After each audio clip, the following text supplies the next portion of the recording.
Hi, who is it?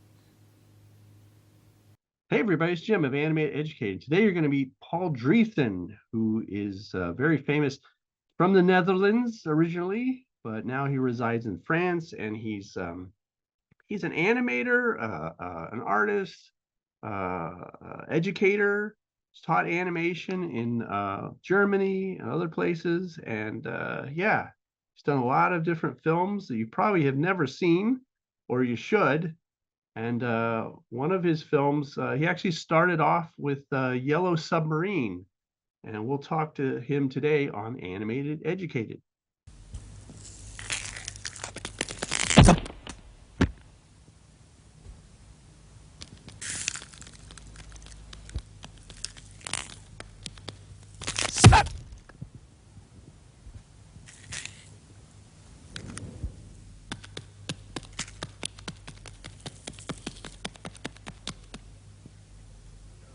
Slip.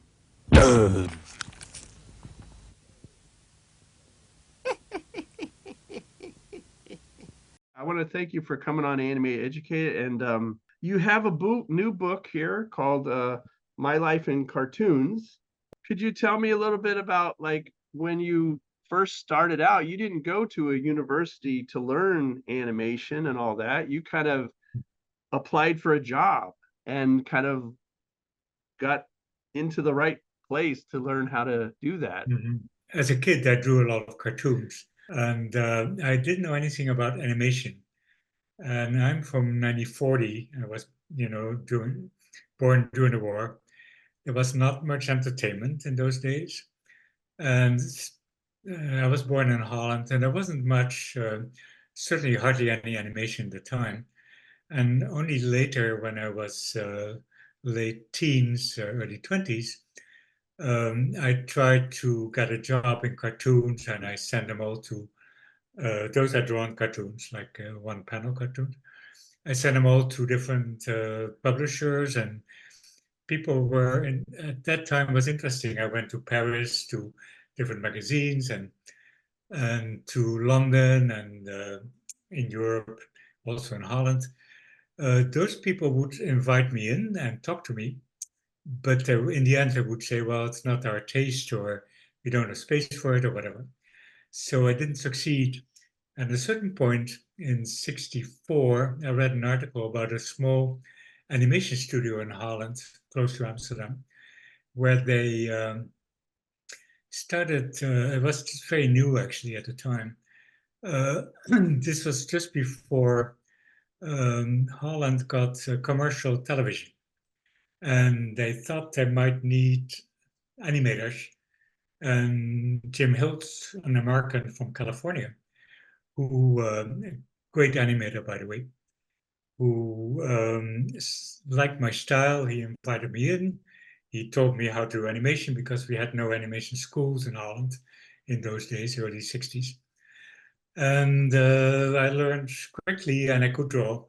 I had a lot of experience with storytelling because of my cartoons, because they're always about a little story. So I was good at doing little stories for like commercial enterprises. And I liked it. And those days it was very interesting because there were no agencies who would tell me what to do. They just came up to me and said, "Would you have an idea for our product?" And I would say, "Sure," because it was great. And I learned to animate a little bit and I was good enough to make my first commercials. But of course, my first commercials were like, I don't know, they were 10 seconds, 20 seconds. They were too short for when commercial TV came on because they didn't have programmed yet how to go about that. And so I made those commercials. And the 10th commercial, which is about a paint brand, which was sent to the Annecy Festival in '65, it got in. Annecy at the time was very small. And I got in and I was sent over to Annecy. It was kind of barely out of my animation diapers, and I got in there. And it was great. I discovered the world of short animation, storytelling. So, not the commercial series or anything. And I felt this was my way to go, of course. but it was not easy because you need subsidies and all that kind of stuff. So during my stay in Holland at that studio, there was also the studio worked for the Beatles shorts, which before the feature, The Yellow Submarine, George Dunning, who was educated, by the way, at the National Film Board of Canada, he came by. He was the director of those series in the in 65, 66. And I didn't work on the series, but George saw my style and my animation. And he said, whenever you feel like it, come to London and work for me. In 67, because the studio had collapsed at the time in Holland, because nobody wanted Dutch animation in Holland. They all went to England and America. So I said, well, maybe I should go to London. And I went and visited George Dunning at TV Cartoons in London. And he said, oh, why don't you stay? Because we're starting a feature. And I said, what is it? He said, well, it's called The Yellow Submarine. I said, sure, so I got in and I got into storyboarding because they didn't have a script yet. And I did some ideas and together with some other young people, actually. And this whole thing slowly evolved, but it was a deadline. The United Artists producers in America, they didn't really want a sophisticated kind of cartoon. They wanted like funny, kind of easy commercial Hollywood cartoon. And George Dunning was a real artist. He's a great director and artist. And he said, no, no, no, I want something different.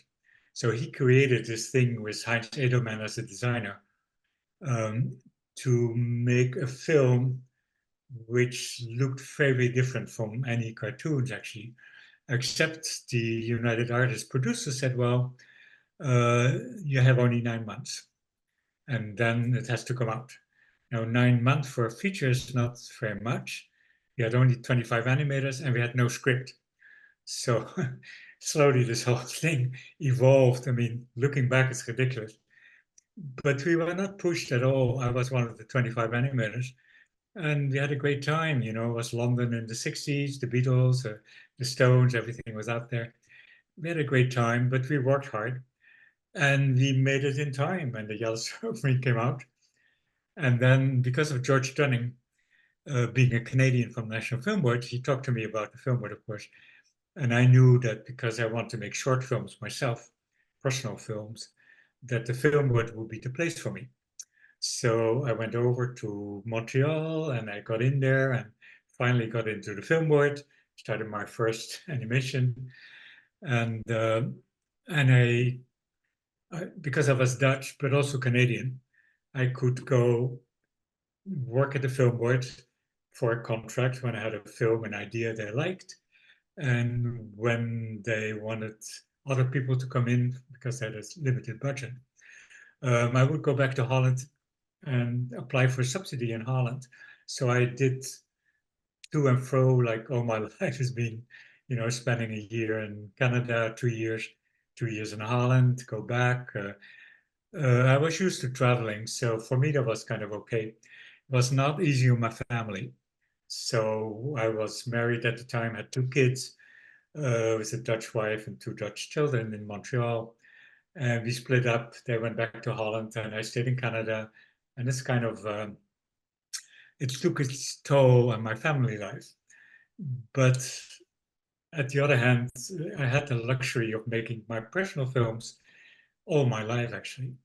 So that's when films like Killing of an Egg came in. Hey, who is it?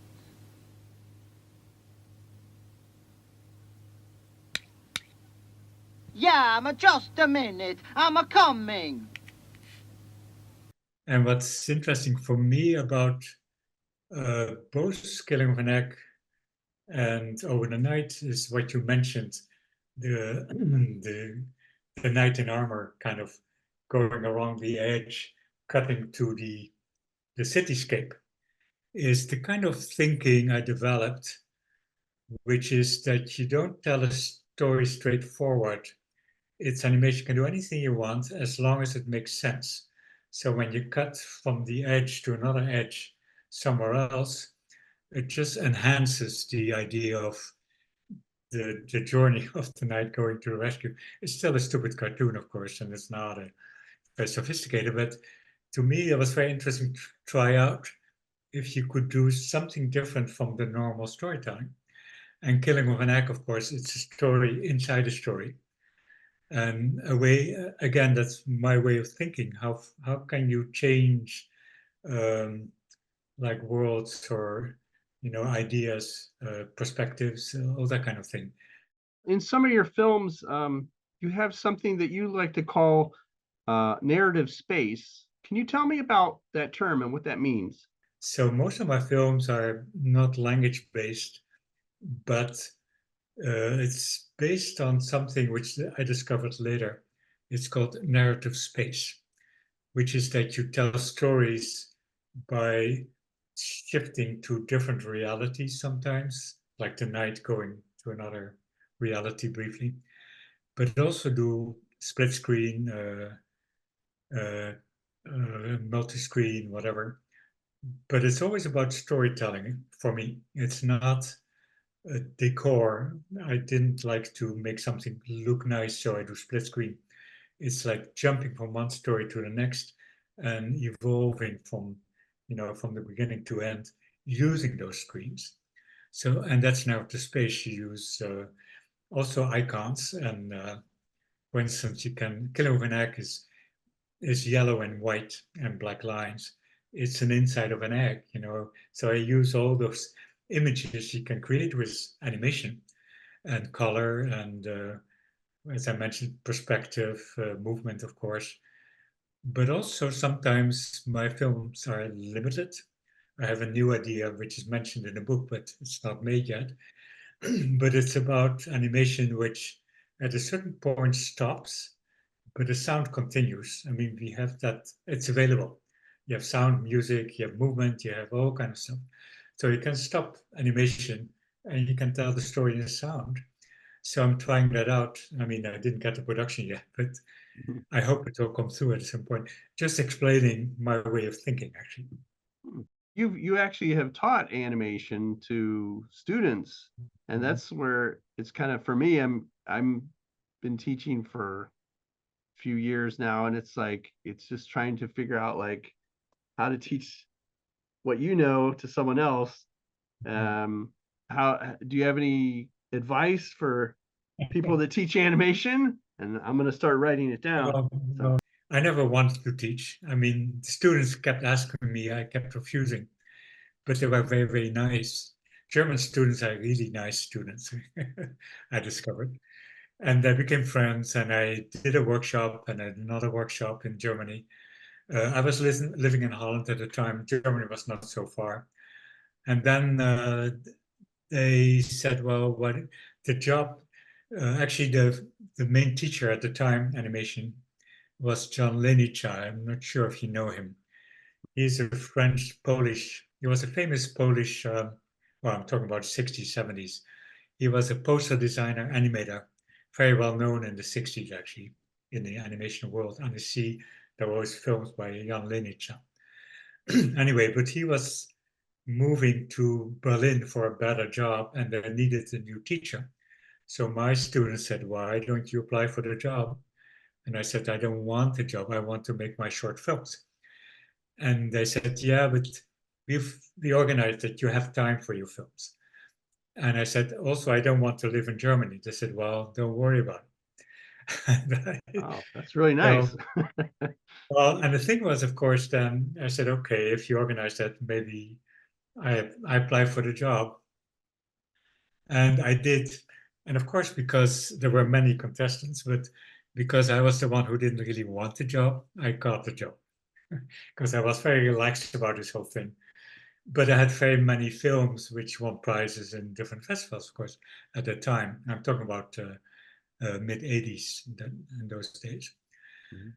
And so I got a job, and they said, well, the mandate of teaching, this kind of preliminary to your question, is like 8 hours a week and 8 hours a week. And you can do a week a month, and that adds up to the same amount of time. And for animation, that's pretty good because I would get my students started on a project.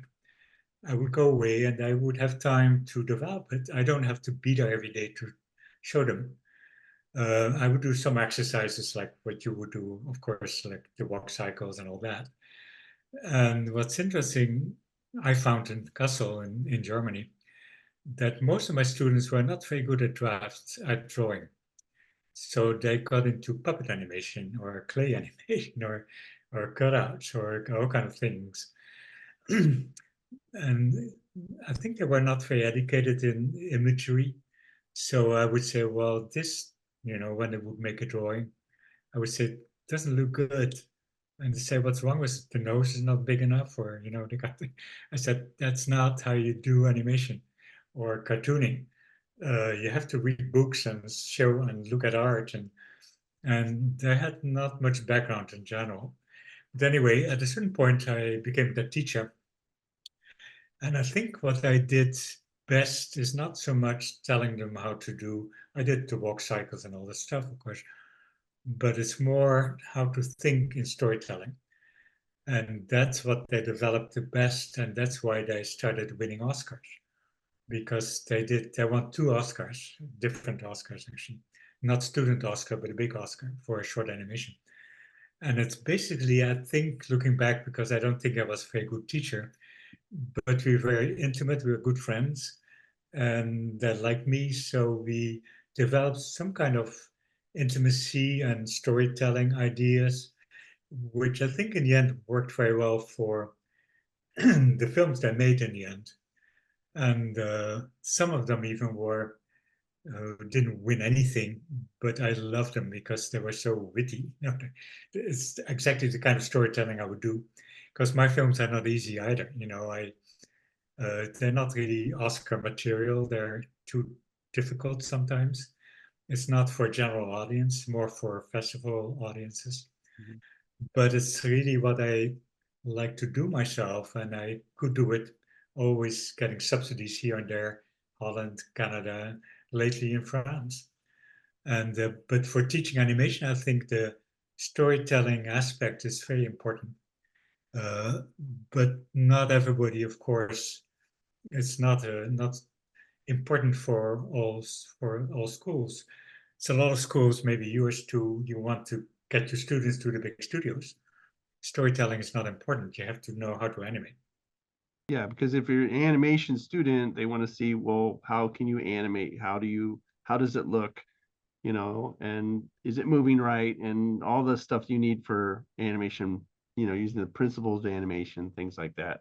When they would bring in a story, could you kind of see based on your experience, like, oh, that seems too long. Maybe you should shorten it, things like that.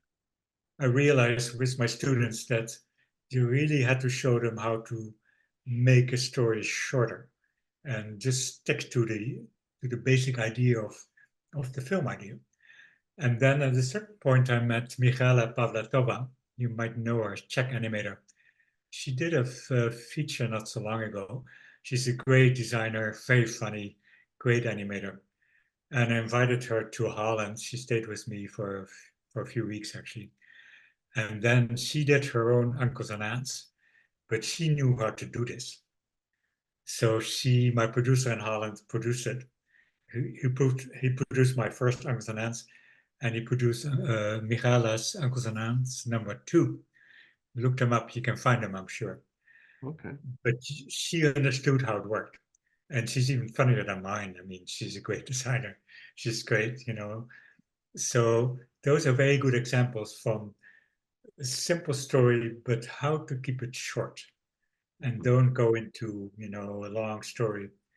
And I think it also has to do that most of my own stories are cartoons, basically.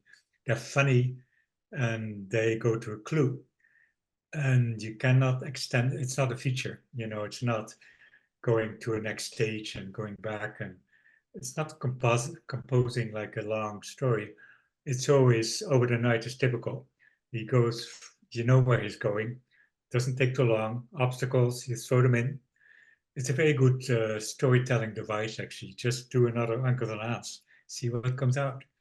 but it's short because long doesn't work.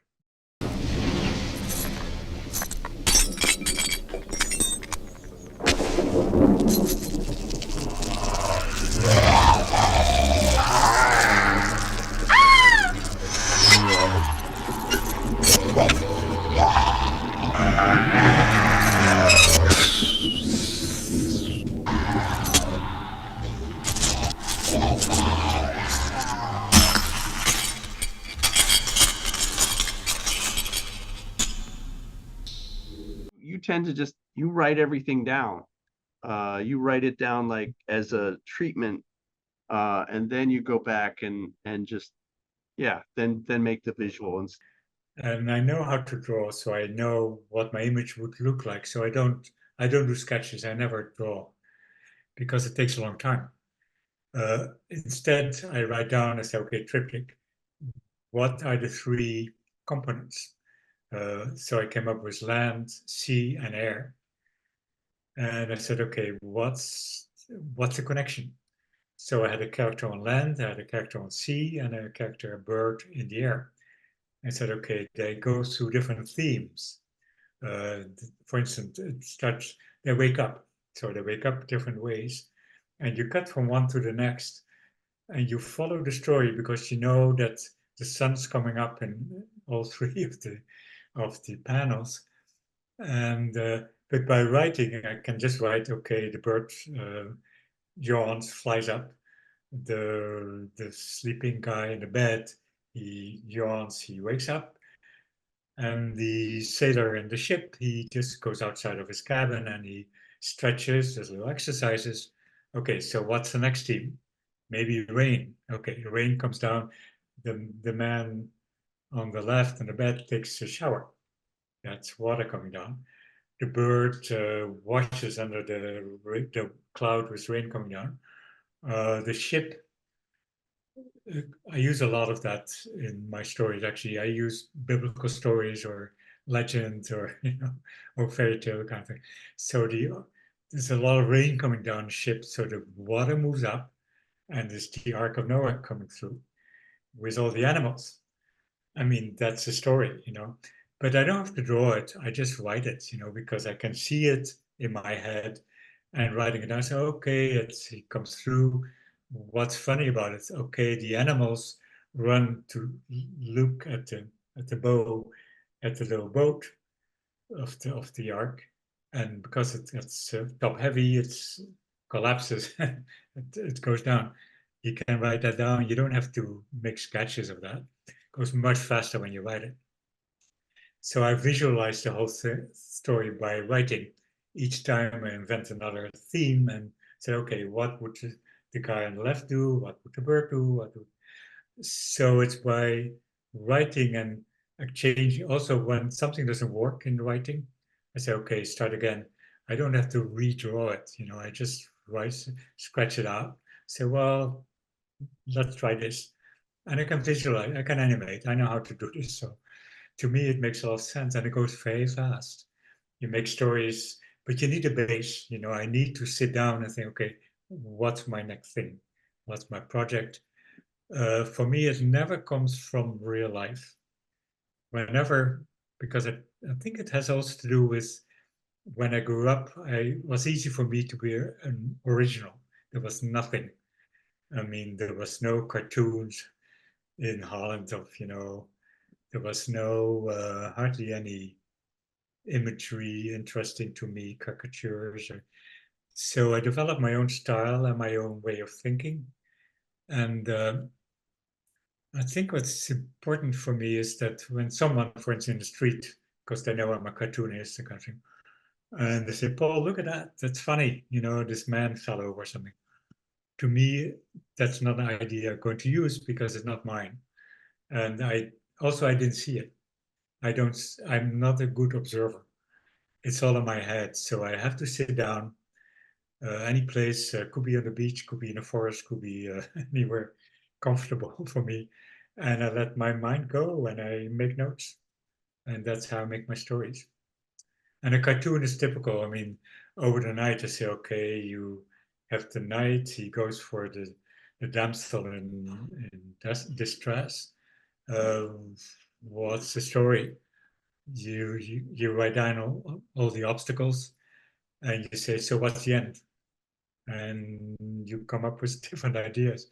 It's just the basic is, Over the Night is a very good base for a cartoon. It's he hears crying for help and he does something stupid, in the end. Mhm. So what's the story? It So seems simple, but it's not that easy, of course. But for me, that's how I work. yeah, now that this book is out, are you still making films, or you have one or two that you might want to still finish up, or? There are two things. I'm working on a film with a French company in Paris called Sacre Bleu. The good thing nowadays, of course, is at the film board, you had to be at the film board to work and to all that changed, of course, in the mid 80s, late 80s, when people got into computers. You can work from home and you can, scan it somewhere else. And I still work on paper, by the way, so it has to be scanned into the computer, but it can be colored. And nowadays, of course, you color in the computer. I don't do it myself, but I have a friend who is a very good colorist, and she would send me examples, and I would comment on that, and she would change things until I have the right thing. And that's how I work right now with Sacre Bleu in Paris. I work at home on paper, I animate. I have a lot of piles of paper. It's still possible to get punch paper in Europe. And I sent it to a studio in Belgium. And he knows me. He knows how I work with X sheets, and it's all figured out. Timing, everything's done because I do some line testing at home, and it's a simple little webcam. I don't animate on a Cintiq. I tried, which the computer directly, because everybody does that, of course. And it's just not for me. I just love paper and pencil. I Yeah. love flipping actually with my fingers. And different from most people, I do everything myself. I think it has to do with also my style of animation, my line drawing. For me, it's easy to do kind of shaky. My hands are steady, by the way. Despite my age, I can still do a very straight line. But um, uh, I always did kind of a wiggly line, and it makes it interesting also because I think I told you to look at a film I did called Oedipus. And Oedipus is a backward story. Well, in Oedipus, I use my wiggly line, but also I really try to uh, change to warp my animation a little bit, like the volume. Like Disney would never do that. They keep the volume, of course, all the time when they turn or whatever. In my case, I have a character walking and he turns into a line and then he gets expanded again. He gets bigger and small, bigger when he goes back, smaller when he comes forward. I mean, it's just all kind of The stuff. opposite. Yeah, yeah, Well, it's fun to try and it works, yeah, In yeah. animation, people take it for granted. And it's so much fun to do, to see how far you can do. I remember the person I just that he walks along the edge of a ravine or something. Anyway, I change him into a line and then only a nose and two eyes and 2 feet, and then it comes back perfect. Nobody noticed. They all thought it was Wow. Oh, so no, but you're those so are you, interesting experiments. It's experimental a bit, but that's I can only do that with the cleanups. So I animate normal, it works, and then I go with the cleanups. I make them smaller, bigger, whatever. And but most people work with assistants, and then it's much harder, of course, to explain what you want to do. So in right. my case, also I'm a fast animator in a sense for my own work. It goes much faster for me not to explain everything to another person, just do it myself. And I like it because it's not straightforward animation, which is boring. If you do all the in-betweens after, the key drawings, I just go along and I do whatever, and it works. But Yeah, it's my style. I have the luxury that so far I always got subsidies, low money, never much, to do my own films. I noticed that when the scene where I think he comes through the window and he kind of goes into the bedroom. That one little section, I was watching it the first time, and then I went back and watched it again, and yeah, there's a thing where suddenly his legs and stuff kind of, there's shapes there on a few frames, and then they kind of come back. It's very subtle. It's like but you're just following the character walking like this, but as he's walking, he's like parts. It's almost like you're just kind of not seeing certain things. Yeah. Like in Over the Night, he when he crashes, he falls apart in little pieces. Same thing, you just build him up again, and Yeah. he continues. Yeah. It's easy to follow it. It's not everybody understands, and it's funny, Yeah. Yeah. Well, I want to thank you for coming on Animateducated. And just, it's great to finally meet you, even though we were on Zoom here. And I can't wait to see, what your next film will look like and sound like and all that. So It's coming up, but it might take a little longer than I planned actually, but it's coming for okay. sure. And everybody should definitely, if you're interested in finding out more about Paul's life and his philosophy of cartoons, all that, check this out. It's a good little book to keep you going, especially if you're feeling like, I don't think I'll never get this done, Keep It's working. true. And if you're interested in Paul Driessen's work, you can check out his book here called My Life in Cartoons. It's a very interesting, his life in cartoons, basically. That's what it was.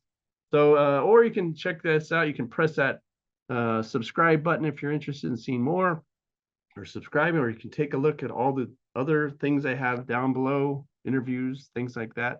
Or you can take a look at these too here. We got some of these. And we'll see you next time on Animateducated.